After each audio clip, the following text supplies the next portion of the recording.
Mas Emil, kalau Mas Emil kan teman-teman pasti tahu. Kalau Mas Emil mungkin tidak ada lah yang jadi masalah soal finansial. Pasti Mas Emil datang dari keluarga yang berkecukupan. Apa yang jadi titik terendah dari seorang Mas Emil?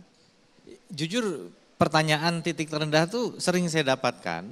Kalau dulu tuh saya cari-cari lah apa ya gitu. Tapi setelah saya pikir-pikir lagi, sebenarnya saya nggak punya memori mengenai titik terendah tertentu. Karena ada up and down gitu. Jadi kita harus selalu punya kemampuan untuk menjadi sebuah titik balik. Kita harus berubah terus.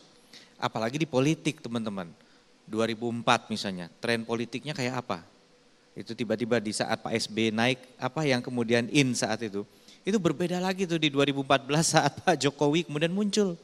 Berbeda lagi kemudian di saat kemudian ada Pak Prabowo gitu. Maksudnya di politik aja kita juga dituntut untuk terus beradaptasi gitu. Jadi titik terendah itu ada di misalnya gini, oke, saya dulu pernah jadi juara umum di sekolah. Itu titik tertingginya. Padahal waktu saya masuk di SMP, kelas 1 SMP, karena kebanyakan main video game waktu SD, nem saya itu udah hampir mental dari sekolah itu. Sampai pas lagi di orientasi, masa orientasi, ada guru negor. Itu siapa kamu? Gitu. Emil Pak. Dari apa? Nemnya berapa? Waktu itu 41 aja udah rata-rata, tapi yang lain lebih tinggi. Yang lain lebih tinggi, tapi kita paling rendah itu. Kamu hampir gak diterima di sini. Hampir gak diterima di sini kamu. Kalau gitu jangan celing-celing, fokus. Bayangin di depan teman-teman. Satu kelas terus kita dibilang nemmu hampir gak masuk. Gimana rasanya? Tapi ya itu titik terendah dong. Tapi titik tertingginya 3 tahun kemudian bisa jadi juara umum. Nemnya tertinggi se-SMP itu. Gitu. Jadi berbalik langsung dari yang paling rendah jadi paling tinggi. Tapi habis itu ada lagi titik rendah lagi misalnya.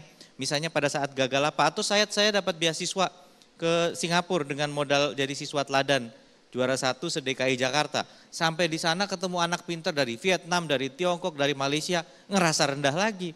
Tapi coba bangkit lagi. Jadi hidup tuh ya begitu, rendah, bangkit, rendah. Saking banyaknya titik rendah, saya bingung mana yang paling terendah. Karena sampai hari ini pun saya akan ketemu dengan titik rendah, tapi saya yakin di balik titik yang rendah ada titik tertinggi lagi yang akan saya kejar lagi habis itu. Gitu aja. Jadi pas ketemu titik terendah biasa aja ya?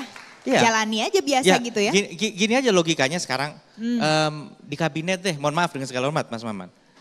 Mungkin banyak ya yang hari ini kabinet, mungkin tahun 2016 saya sama Sipin tuh udah jadi bupati, wakil bupati gitu. Tapi banyak yang karir politiknya tuh belakangan dari kita. Mungkin sekarang sebenarnya secara itu kesannya lebih duluan, lebih tinggi gitu. Jadi kita juga nggak bisa ngukur gitu. Ada saat itu ada siapa lagi di tinggi, siapa lagi di enggak. Ini bukan sesuatu yang kemudian yang penting di dalam posisi yang kita lagi pegang. Kita maknai dengan sebaik mungkin, kira-kira gitu. Jadi itulah intinya, jadi titik terendah bisa ketemu kapan aja. Ini kan dulu masih muda, jauh lebih muda dari sekarang. Pasti mungkin teman-teman yang lain yang ada di sini mungkin beberapa part bisa relate. Kalau anak muda itu kan lebih cenderung mudah emosi. Melihat situasi sedikit panas emosi. Pernah gak marah dengan situasi yang seperti itu dulu? Kenapa kok aku kayak gini orang lain enggak?